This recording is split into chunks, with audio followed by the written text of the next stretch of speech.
Dead to Rights is an underrated and awesome game. Some may write it off as a Max Payne ripoff, but you would be depriving yourself from a lot of entertainment value. From a story side of things, the developers put a lot of work into developing a lot of cutscenes, characters, locations, and interesting situations. You play as Jack Slate and are teamed up with your dog Shadow. One night on patrol, Jack answers a call to find out that his father was murdered. This leads him down a violent path as he is set up for another murder, and must avenge both his father and take down the people who betrayed him. The rich crime-infested levels help to sell that this city is beyond saving. Dead to Rights wears its influences on its sleeve, as it is a combination of film noir, 80s action cinema, and Hong Kong action cinema as well. On top of this is a healthy dose of humor, both from intentional and unintentional situations. There are many parts and line deliveries that I honestly couldn't tell if they were done that way for comedic effect, or if it's a so bad it's good sort of thing. Either way, all of these elements creates a unique story and one that you will not want to put down.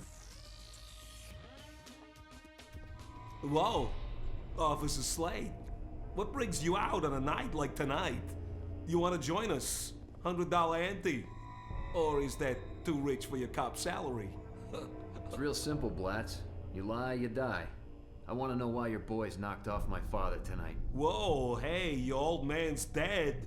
Gee, I'm all torn up by the news. So Dead to Rights has a really enjoyable story, characters, and world, but is the gameplay any good? For the most part, yes. The main focus is on the shooting. It relies on a lock-on and it's very arcadey with some stylish touches. You are often up against several foes and as such you are always shooting. You never need to reload in Dead to Rights. Once Jack is empty, he throws the guns down and equips another set. If you have energy, you can launch yourself into a dive, allowing you to go into slow-mo and target many enemies very quickly. Jack can perform disarms on any enemy, allowing you to steal their weapon and quickly take them out. And if you're low on energy with no cover in sight, you can take an enemy as a human shield, for reduced mobility but significantly more protection. Dead to Rights keeps the action continually interesting, either through varying situations like defending an ally or needing to find some bombs to disarm. On top of this, it provides more gameplay options through the fist fighting and many minigames. The fist fighting is pretty basic and only enjoyable in short instances. The minigames have some nice additions, but they can also be used too frequently, hurting the flow of the shooting action. Dead to Rights was never a perfect game, but it was and is an awesome one. But why am I spending so much time detailing why this game was so good? Well, I found out that there was a Game Boy Advance port made of the game a few years after its launch. I was interested in the idea of this, being able to take elements from the console game and translate them to the GBA. I knew it could not be the same experience, but with the right ideas and execution it could be really good. Sadly, there is a reason that I have never heard about this game. While Dead to Rights is one that I remember fondly, this Game Boy Advance port is awful and not worth your time at all.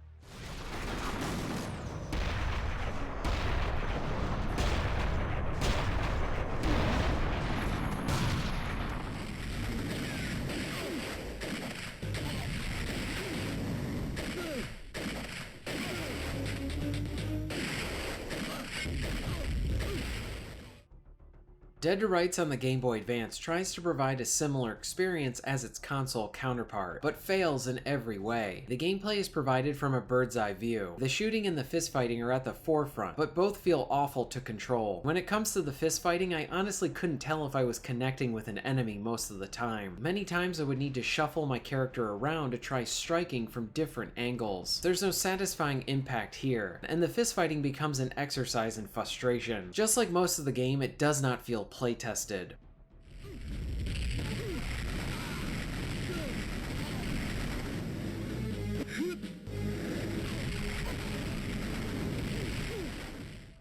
The shooting is only a little bit better than the punching. It does retain much of the same features from the console version. You can lock onto enemies, roll, slow-mo dive to get an advantage. A few problems come from this. Many actions will require you to hit a combination of buttons, and they are not that responsive. I found the slow-mo dive to be really clunky to pull off, and the camera sometimes goes a bit nuts when you're in this mode. To call on your dog Shadow to attack an enemy, you need to hit 2 buttons, and again, not very responsive. In situations like this, I feel like I'm I'm fighting the controls to play the game. Another issue I had with the slow-mo dives is how the game does not provide you with any visual or audio cues to indicate you are able to pull these moves off. In the console version, the game has this slow motion filter and audio cues indicating that you are in a dive.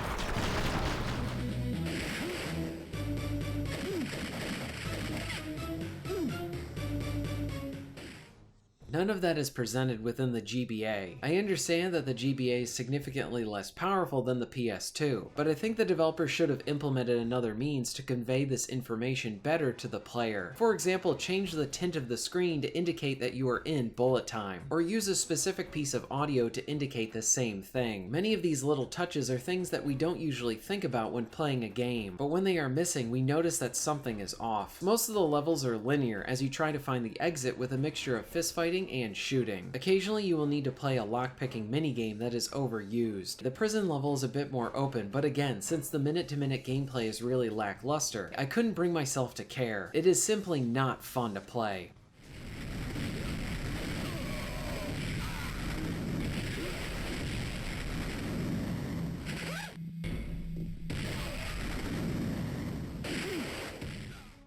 Dead to Rights on the GBA tries to emulate what you would find on the console version. I generally do not have a problem with this, but if you're going to do it, then you need to find ways to convey what makes the main entry so good to begin with. For example, much of what makes the story exciting and entertaining is the delivery, cutscenes, and voice acting. All things that cannot be done on the GBA due to the hardware limitations. The GBA version seemed like the developers looked at it and tried to find a way to make the console version work in some way on a portable device, where I think the better option would have been to find a way to make a Dead to Rights title that would be best for the system that it's on. The GBA has many wonderful games and situations where the GBA counterpart to the console entry was a stellar game. A good set of examples are the EA Lord of the Rings games. On console, they were action games. On the GBA, they were more inspired by the Diablo gameplay, and both were really great. I think the developers for the Dead to Rights on the GBA needed to really take a step back and find systems and mechanics that would lend themselves well to the GBA platform. And as another example, a portable Dead to Rights game can work. On the PSP, Rebellion created a prequel to Dead to Rights 2, and used the hardware to their advantage to create a fun game. My point is to see what makes your system great, and then find ways to implement features and systems to show off the best aspects of that system. The GBA is never going to be a PS2, and it doesn't need to be. If I was making a GBA Dead to Rights game, I would make an original story that either takes place before or after the console entry. Give the audience something new, something that we haven't seen before, not a watered down version of a game that we've already played. I have no idea if this would work, but I would make the gameplay be a side-scroller, with a focus on the shooting and fist-fighting. Maybe even break up the stages into 2 sets of gameplay. I'd model the shooting after something like Metal Slug, with a slow-mo ability, and the fist-fighting could be similar to Final Fight or Streets of Rage. Now my ideas may not be good, but at least these gameplay types have worked really well on the GBA, and at least better than what this port ended up being.